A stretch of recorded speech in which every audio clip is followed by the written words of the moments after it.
So I went to Sundance, and I'm from California. It is so fucking cold! So here are all the movies I saw. You can click on any one of them, and you can watch the review for it. Or you can click the play all button, and you'll just see them in sequence. You want to check out Like Crazy? It won the Grand Jury Dramatic Prize. Rock star for that. You want to check out Pariah? It's got lesbians. What's not to like? So cold. Oh God. Are you still here? You still haven't decided? Seriously, you still haven't decided? Like, what do you want me to do? I'll just walk away. Make a decision. Make a decision. Click something. Click Terry. Click Pariah. Click, I don't know. Click Hobo with a shotgun. Click the play all button. You can click the play all button. It won't hurt you to click the play all button. Seriously, just make a decision. Click a button. Click something! I really like Crazy!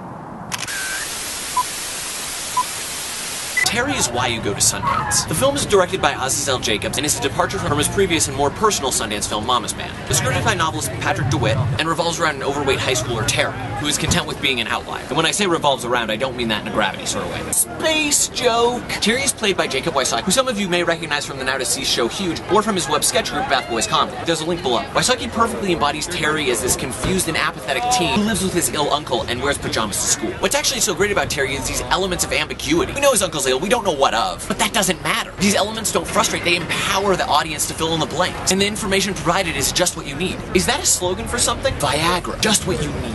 These complexities carry through the entire cast. Everyone is human and flawed, allowing them to be that much more accessible. While Terry does have some somber tone, it's far from a downer. The film has varying levels of humor, brought in full force by John C. Reilly, who plays a tough-love but big-hearted assistant principal who won't let Terry stay a wallflower. Reilly is brash and earnest in his delivery, and scenes with him always amuse. And Reilly's character is the first ray of hope in Terry's existence. The film also does a fantastic job when there's little to no dialogue. You always know what Terry's feeling, and there are a few moments with quick cuts, and you immediately know what he's thinking. The film is pretty damn near perfect. And I'm not just talking for an indie film. Terry encompasses the confusions of growing up, and trying to figure out friends, love, and all that stuff in your teen years. The film is tender and relatable, and even if we haven't been Terry, we've known one. And you'll tear up quite a few times over these simple, poetic moments. I give Terry 9 pairs of pajamas out of 10.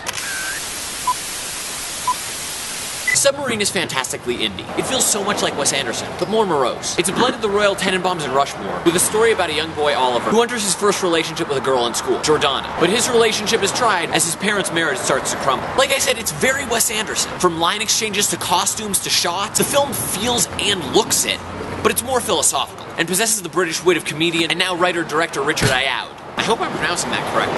Ayoud. The narration provided by Oliver is ironic, humorous, meta, sometimes a little too meta, but always amusing. Actors are all strong, though I was most impressed with Paddy Considine, who plays the mystic love interest for Oliver's mother. Mystics are always a good time, and my aura's cold right now. Submarine is a coming-of-age tale, which feels familiar, but at the same time is unique. It's somber and dry, but the final moments show a glimmer of hope that leaves with you as you exit the theater. I give Submarine 5 Wes Anderson films out of 7. Mad Bastards is competing in the World Dramatic Competition, and while it is a drama, it's far from a strong entry. The story is simple. It's a bad dude dad reconnecting with his bad dude son. We've seen this all before, but it's in Australia, so it transports us to a magical place we've never seen before, and that makes the movie great! Quick history lesson. After World War II, there was a phase in Italian cinema known as neo-realism, one of the key aspects of that being non-actors and relocations. Mad Bastards attempts to replicate this magic, but fails horribly. Some performances are surprisingly strong, like the main character, the police officer, but that's after you've had to lower your talent barometer. It's like going to a dance recital and thinking that all the dancers were awful, and then coming out and realizing that all of them were actually paraplegics. And then you feel slightly bad, but then you don't care. It's like a cheap trick having the actors be themselves at the very end of the movie, recounting real events that happened to them. It's a reverse disclaimer. Who does that? I mean, it's a good film, but it's not a great film. I give Mad Bastards 2 shrimps on the barbie. Pariah is a multitasking drama. Black urban and lesbian coming of age, double word score. The film's opening is phenomenal and it immediately takes you out of your comfort zone. But Pariah is never graphic.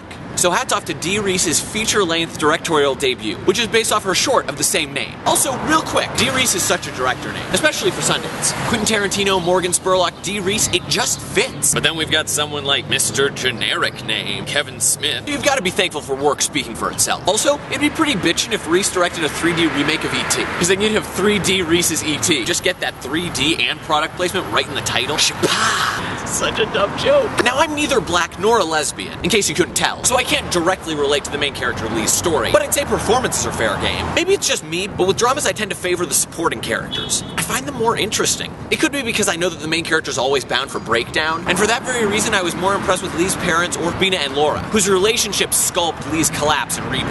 And want to know something crazy? Ashley Davis, who plays Bina, is in her late 30s. She's supposed to be a high schooler. Makes me feel a little less creepy about having a crush on her. Cougar time. Pariah is an emotionally charged, brilliantly cast, complex dramatic piece that may be a tad overhyped here at Sundance, but is still worthy of note. I give Pariah 32 white journalists praising this film out of 40, because you know, we totally understand. Sorry, Twilight fans, Vampire isn't about vampires. It's about serial killers. One in particular, the vampire killer who drains people's blood and drinks it. It's actually something of a mercy kill, though, because he meets them all online in suicide sites, convincing them they'll die together, and then he does them a service and walks off with their blood. Simple business transaction. I mean, if you're not going to use it, I will. You gonna finish all that? Yes, it's a bit creepy, but what's creepier is our main killer is Kevin Zegers. You know, the kid from Air Bud. That'd be like Justin Bieber playing a pedophile. My childhood is officially over. So while Vampire is creepy for a number of reasons, it feels heavy. Not with tension or drama, but with too much plot. The film's presented in a vignette sort of fashion, despite a consistent through line. I mean, I could give the film the Jenga treatment to many plot elements, and the film would still hold. Jenga! There are too many components. You've got his coping with his blood craving, which is our obvious A story. But what's our B story? We've got a mother strung up with balloons, a suicidal Japanese exchange student, a serial killer club, an obsessive girlfriend, a failed group suicide, and a budding twisted romance. All of these would be interesting, but we don't get enough of any one thing. And the film just keeps adding new elements. The most rewarding of these side stories is the romance. It's between the vampire killer and a potential victim. When I gave it some thought, this was the only really developed relationship in the film. When we watch films, we want unique relationships, and Vampire only gives us one, and that's upsetting. Vampire is a flawed but effective serial killer film, with slow burn pacing and a little bit of clutter, but plenty of dark humor, and for the most part it's well performed. I give Vampire 2.5 quarts out of a gallon of blood. Like Crazy is like phenomenal. It feels very akin to Blue Valentine, but exceeds it in every way. First, I'll bring you up to speed on Blue Valentine. Ryan Gosling and Michelle Williams are in a loveless marriage, but there are temporal jumps to show when the love was actually there, only furthering this crippling depression. It's like the perfect date movie. Compared to Gosling and Williams, your dating life is pretty sweet. None of this idealized torture we see in so many rom-coms. Like Crazy takes a different approach, and the story is presented linearly, as we see this young love tested. The story is about Jacob and Anna who fall in love, but in order to spend more time with Jacob, Anna overstays her visa, making their long-distance relationship even harder, as now back in England, Anna cannot return to the United States. Performances in Like Crazy are strong across the board, and so much is left unsaid, allowing for tension and unrest to build. Blue Valentine tended to wear its emotion on its sleeve, where Like Crazy is a pressure cooker. PV equals NRT, bitches! I guess the volume then is the film's length. You're just waiting for collision. It is so good, and the editing is superb. Jonathan Alberts, I would like to commend you personally for these edits. The film transitions wonderfully between Jacob and Anna, and jumps ahead in time are incredibly creative. From script to final edit, Like Crazy is masterfully done. Drake Dormus has stunned me with this crumbling romance, and both Anton Yelchin and Felicity Jones are actors to watch in the future. They deserve endless praise. I give Like Crazy 10 international flights out of 10. Bravo. So I saw The Devil, because that's not redundant. It's a Korean thriller that runs a tad too long, like 40 minutes. A man's fiancée is murdered and he goes after the killer. And about 15 minutes in, Confrontation 1 takes place. This greenhouse fight, chase, struggle, whatever you want to call it, is one of the best action sequences I've seen in a long time. But the film's far from done. The hunter becomes the hunted, and it becomes a sort of cat and mouse game, as our hero tortures the killer. Things are violent, but it isn't the sort of pornography that we're used to. It's right about old boy status. Speaking of which, the killer is Min-sik Choi, and he is creepy as hell. It's always refreshing when we've got a crafty killer, not just some lumbering oaf with a troubled past. While I Saw the Devil is an exciting film, the amount of time you lose watching it is a major deterrent, despite strong performances. I give I Saw the Devil 3.5 body parts out of a human. How many body parts does a human have? What's half of a body part? Hobo with a Shotgun is sure to be a cult classic. It was a fake thriller that had the honor of being presented in front of the Rodriguez-Tarantino double bill grindhouse in Canada. And, like Machete, it became a real film. There were several factors that enhanced my enjoyment of this film. First, the location of the screen. It was this rundown shitty theater. This is that shitty theater. 2, full houses are one thing, but a rowdy midnight screening is perfect. And C, there was a great opening act. Before the film, there was a short, The Legend of Beaver Dam, which was something of a gaudy rock opera between a group of young campers and an urban legend. I give it 5 campfires out of 5. But Hobo with a Shotgun, it's a fun fucking ride. It's the appropriate way to do snakes on a plane. It never takes itself too seriously, and the style is completely owned and executed magnificently. It's bloody, swear-heavy, and completely over the top. Rutger Hauer plays said Hobo, who rides into a very corrupt town and sets out to clean up the streets with nothing but a shotgun.